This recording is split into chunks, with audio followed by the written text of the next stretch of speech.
Welcome to my GasGas channel.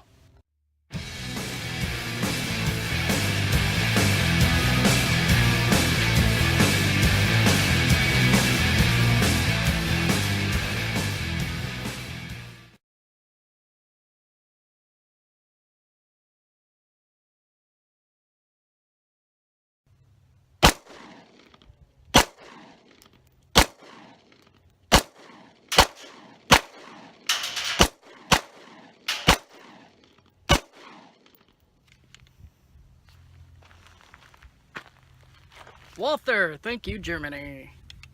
Okay, I hope you all got that trigger warning that I put out there. First off, I'd like to tell you today's episode is brought to you by Arizona Law Dogs. City of Maricopa's #1 source for firearms and firearm accessories and tactical gear.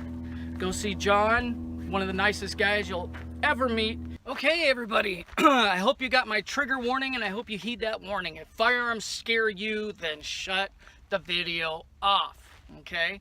Today's topic is about firearms, okay? But today's topic is about carrying a firearm while you're riding your dirt bike, okay? Not very many people do, okay? I'm particularly talking to people that still have their right to gun ownership. I don't know what laws are in other countries, whether you have that right of ownership or not, but I live in Arizona. Arizona is still one of the last bastions of the United States where we have some of the more common sense type gun laws, okay?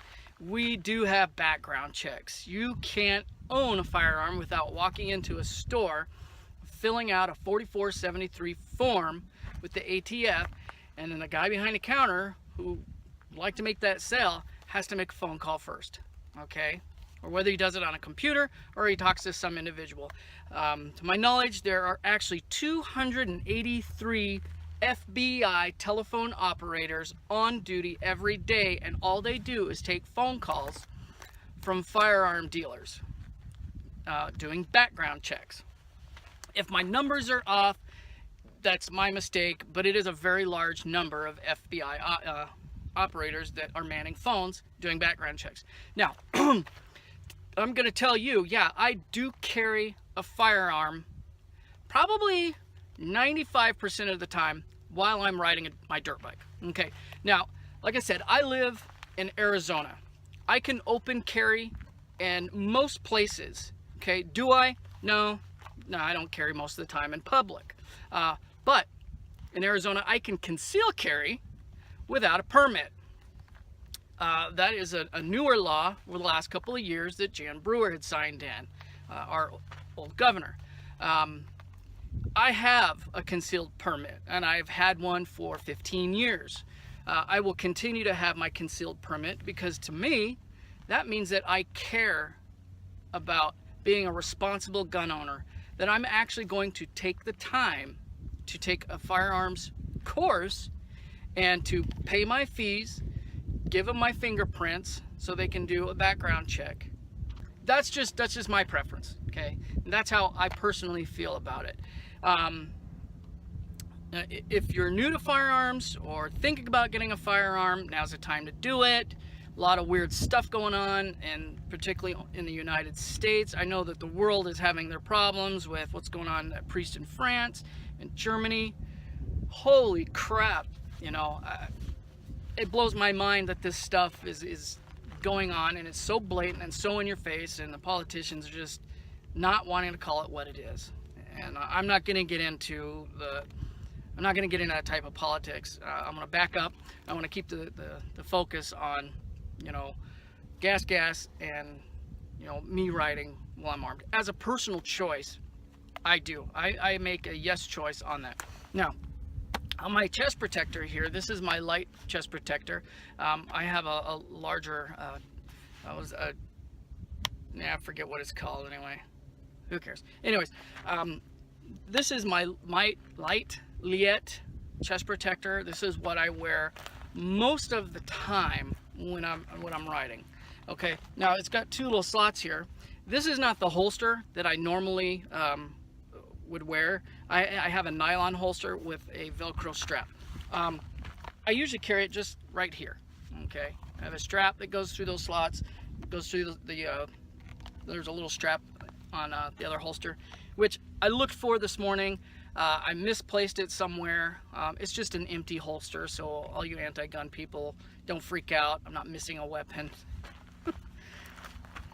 So I carry it right here. It doesn't bother me. I don't feel it while I'm riding. I have a pack on that's full of water and extra odds and ends that counters that weight. So anyway, my choice of a firearm is my Bulgarian Makarov. Now, two reasons why I choose to carry my Makarov. One is this is about a 15-year-old gun. For me, it's a lot older than that. This gun's probably 50 years old, if I'm not mistaken. But I've owned it for 15 years, and when I purchased it for $120. Okay, you can't even find these guns now for less than $300. And two, ammo's cheap and it's in abundance. And plus, I have the reloading dies, so I can reload my own ammo if I choose to. So this being an inexpensive firearm, which here I'm going to clear this for you. Okay, so I'll show you that the firearm's clear. Okay, it's clear. There's nothing in there. Okay. If people are wondering, because I talk with my hands a lot, and if there's something in my hands, I'm going to talk with that object. Plus, there's no one else around. I'm out here alone today that I know of, anyway. There could be somebody out here watching. Who knows? It's a big desert. Anyways, so it was very cheap and very inexpensive for me to obtain.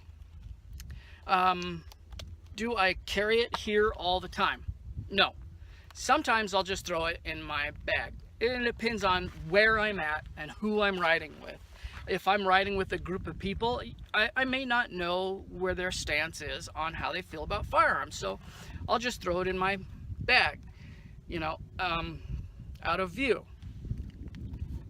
If I'm riding out here, where I ride 97% of the time out south of Maricopa, I'll carry it out front, okay? Because I'm only usually riding with my buddy Matt, and Matt carries one also. Am I looking for trouble? No. Who goes looking for trouble? Nobody does, okay? This is purely defensive. Now, I'm going to explain to you why I choose to carry out here, okay? If you look behind me, that's just open desert. About for the next 50 miles, there is nothing but desert straight across that way. Now, if you get on your computer and Google the words Veekal Valley Wash. Veekal is spelled V-E-K-O-L. Veekal Valley Wash. Excuse me. And then you can find and read on your own why I would choose to carry out here. Okay? Now, I'll explain to you why I do, but look it up. You'll see lots of instances of what has transpired out here and what this place actually is and what it's used for. There's a wash about 5 miles behind me, and that's Veekal Valley Wash. That corridor is one of the largest in Arizona for illegal trafficking, whether it's human trafficking or illegal drug trafficking or firearms trafficking. There are firearms coming up through there illegally as well. Now you may pose a question, well, why don't I go ride somewhere else? Okay, yeah, I can do that. This is 20 minutes from my house, okay? Just to drive down here, it's easy, it's open, there's nobody for miles, it's peaceful. I'm not gonna run into another group of dirt bikers, so I'm not gonna, chances of me of getting, you know, hit by a truck or a quad or a rhino are almost absolutely none. Like in these larger areas, like the mile markers, where, I mean, there's a lot of traffic out there on the weekends, okay?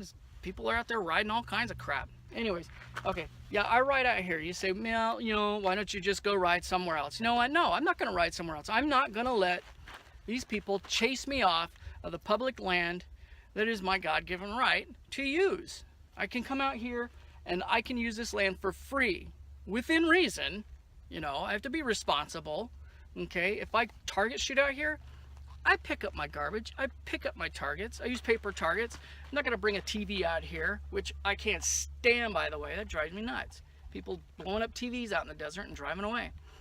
Anyways, I gotta bring myself back on topic. I could talk all day about guns and dirt bikes. But anyway, do guns and dirt bikes go hand in hand? No, they don't go hand in hand.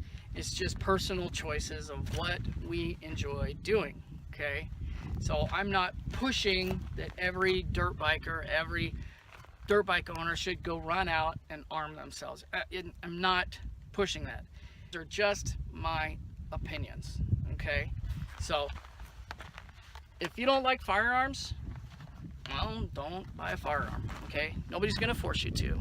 Nobody's gonna make you touch one. But if you don't, the best thing I could say is, if you don't like firearms, I get that, you know. I don't like Hondas. I know about Hondas, you know. I could tell you some specs about Hondas, you know. Same thing with a firearm. If you don't like firearms, one of the things you should do is educate yourself. Go to a gun range. Take a step into the unknown, okay? You were probably fearful the first time you got on a dirt bike, and now look at you. You're riding like a madman now. You were probably really skeptical about changing your oil the first time, or changing your brake pads, or even tearing into, you know, the head and the cylinder, yanking out of stuff off, putting in a new piston. You know what? It's easy. You can get through it. There's you know, you learn, and then all of a sudden it doesn't become something fearful anymore, because you're comfortable. You've taken the time to know the ins and outs of it. You've taken the time to research it. You've put your hands on it. You've taken it apart. Okay? The same thing with firearms. Okay, I had to change position, man. The sun was killing me out here. It's 7:30 in the morning, and the sun's just beating down on me. So here I can get a little bit protected. Anyway, yeah, I choose to carry a firearm when I ride, okay? But that's just a personal choice. I do it to protect myself. You know, why would I ride in an area where I have to protect myself? Well, you'd be surprised. In more popular areas, you'd probably find more people there that have to protect themselves, you know, than I would out here.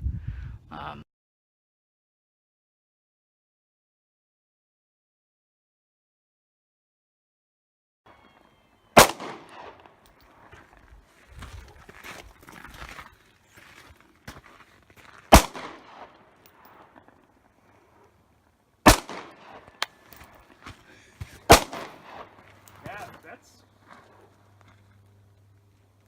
that's nice.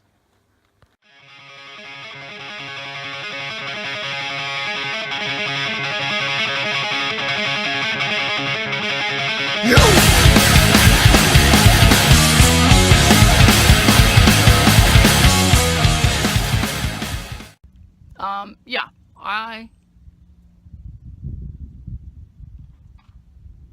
there's lots of weird noises out in the desert when you're alone. Especially the plane that circles overhead all day long. It just patrols this whole area.